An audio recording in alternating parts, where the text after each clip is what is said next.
Oi, gente, a paz do Senhor Jesus, boa noite para todo mundo. Como que vocês estão? Eu estou muito bem, graças a Deus.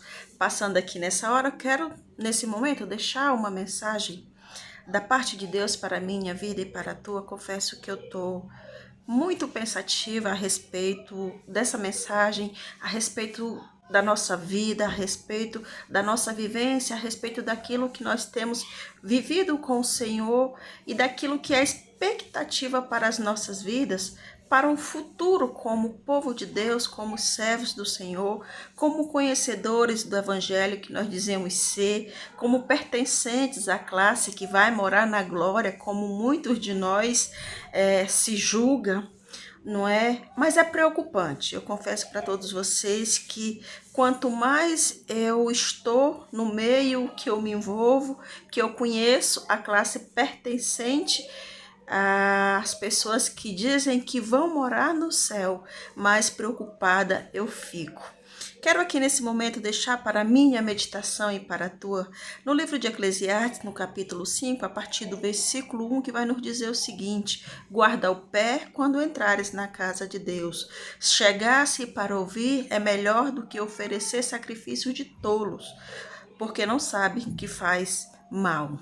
Não te precipites com a tua boca, nem o teu coração se apresse a pronunciar palavra alguma diante de Deus, porque Deus está nos céus e tu na terra.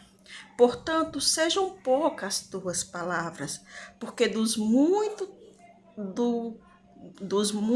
trabalhos vêm os sonhos, e do muito falar, palavras nécias. Amém?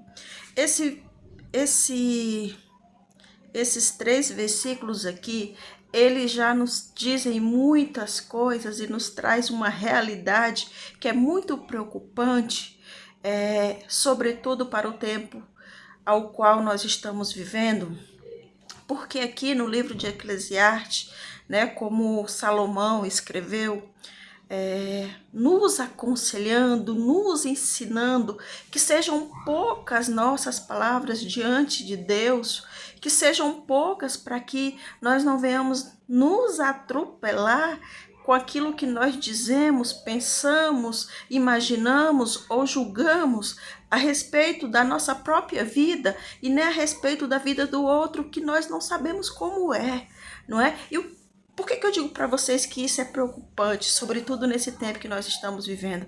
Porque eu voltava, agora há pouco, da igreja e eu conversava com o Espírito Santo de Deus. E o Espírito Santo, ele falava no meu coração assim, que as pessoas, elas não têm mais aceitado Jesus como Senhor e Salvador, não porque elas não queiram aceitar Jesus, mas o que elas não querem é viver uma vida religiosa imposta por pessoas que dizem e fazem coisas que não condiz com aquilo que Jesus ensina para mim e para você, amém? Porque aqui em Eclesiastes está dizendo assim: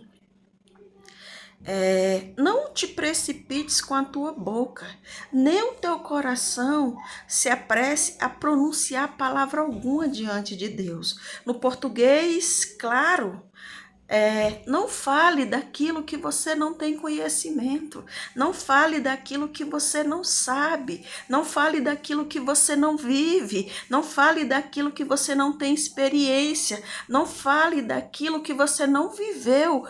Portanto, não julgue a vida de quem quer que seja, nem a forma de viver de quem quer que seja, porque eu sou Deus e eu conheço o deitar e o levantar de cada um.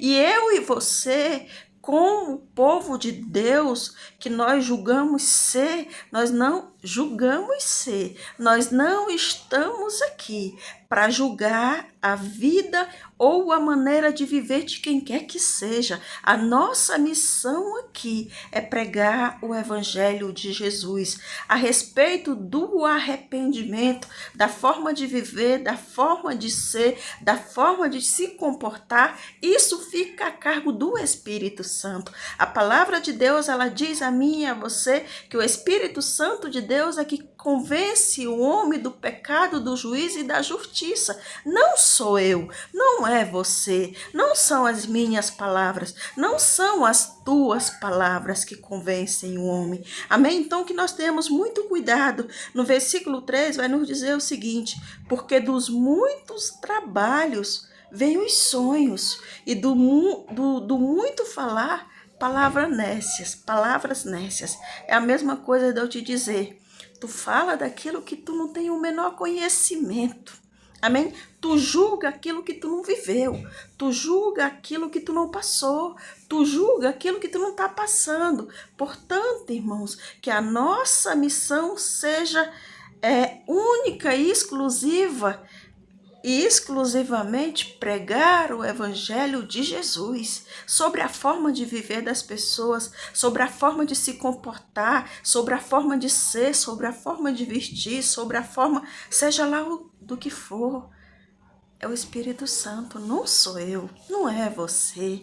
Amém? Que nós possamos ficar com essa palavra nos nossos corações, porque é preocupante. E aí eu vejo muitos cristãos conservadores que falam demais e falam sobre aquilo que não sabem, sobre aquilo que não tem experiência para contar, dizendo assim, é porque Jesus, antigamente, ele fazia milagres, ele batizava com o Espírito Santo, ele usava pessoas para falar no nosso meio. E a pergunta que fica, eu não me faço essa pergunta porque eu já sei a resposta. Talvez você se questione por que isso não acontece mais nos tempos atuais. E eu vou te dizer agora aqui nesse momento, isso não acontece mais nos tempos atuais, porque o cristão de hoje, ele não vive mais como um cristão de antigamente. O cristão de hoje, ele não está preocupado em pregar o verdadeiro evangelho da graça. Ele está preocupado em pregar o evangelho da desgraça, da falta de graça. E o evangelho da desgraça, da falta de graça, ele não é pertencente a Jesus Cristo de Nazaré. Amém? E aí vocês podem dizer, irmão, você está dizendo então que a gente tem que ser do jeito que a gente é, viver no pecado, viver nisso, viver naquilo e está tudo certo para Deus? Não é que isso está tudo certo para Deus.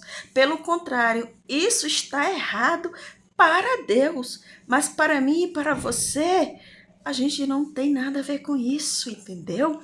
A nossa obrigação é pregar o Evangelho de Jesus a respeito do arrependimento do homem.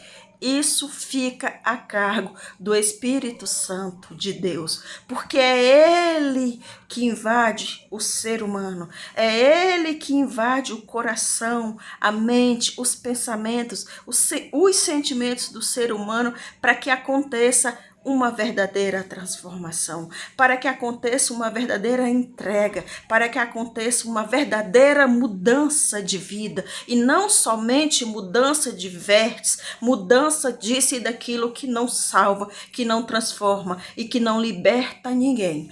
Pelo contrário, lança cada vez mais as pessoas no inferno, lança cada vez mais as pessoas no sofrimento, na tristeza, na angústia. Não à toa é que o povo mais doente da face da terra hoje são exatamente aqueles que vivem dentro dos templos, sendo maltratados, massacrados, judiados, julgados por aqueles que se julgam superior. E a palavra de Deus para a minha vida e para a tua hoje é: não te precipite com a tua boca, nem com o teu coração, e não se apresse a pronunciar palavra alguma diante de Deus, porque Deus está no céu e tu na terra. Portanto, sejam poucas as tuas palavras. Fiquem todos com Deus, fiquem todos na paz do Senhor. Amém?